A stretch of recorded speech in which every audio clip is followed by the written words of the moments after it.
Hello, my name is Dr. Cheryl Burdette, and I'm the Educational Director for Origins Incubator. And one of the hardest things that we have to do is figure out how to balance cost with various treatment that we want to do. As we know, in the integrative space, many of the treatments that we'll do, even the testing that we need, is not covered by insurance. And so there is an out of cost that experience that happens for the patient. And so a lot of questions will be around, well, how much will this cost, and helping them to realistically move through that. Because if we are not upfront and realistic with what those costs look like, somebody can't make a decision whether or not they can fully engage and whether or not it's going to be the right next steps for them.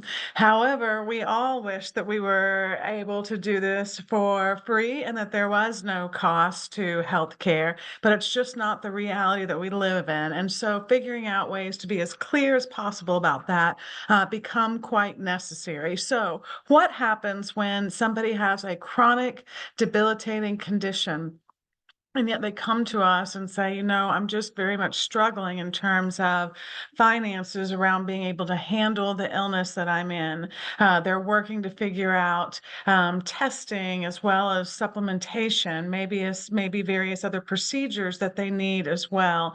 So how do we handle that? And one of the things that I think that we don't want to do is to make an assumption about somebody's treatment based on finances. And what do I mean by that? Well, we don't want to say, here, we know that there's this much financial umbrella, therefore I'm going to tell you about this much treatment. It's really not the way to handle it, because what we want the patient to know, the most important part is education.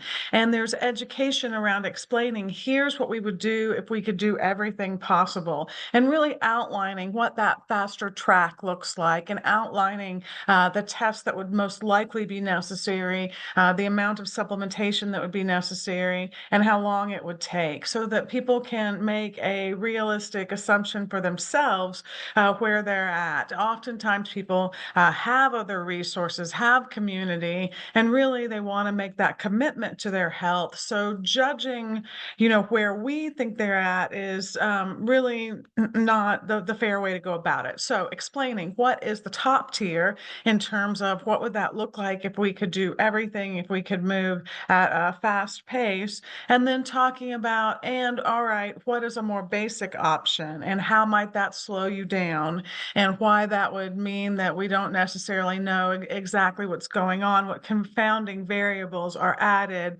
by not addressing something that is multifactorial, because we need to move more in phases.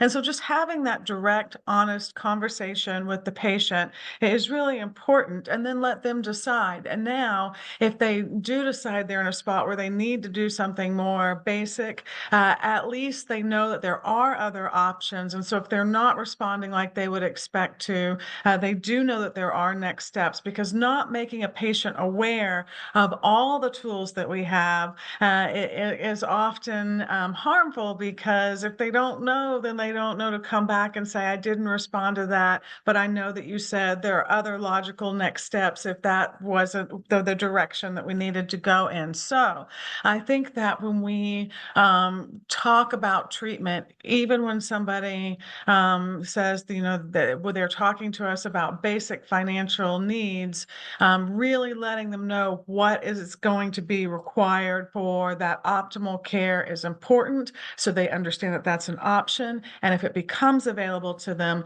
they're aware. Education is usually our best tool.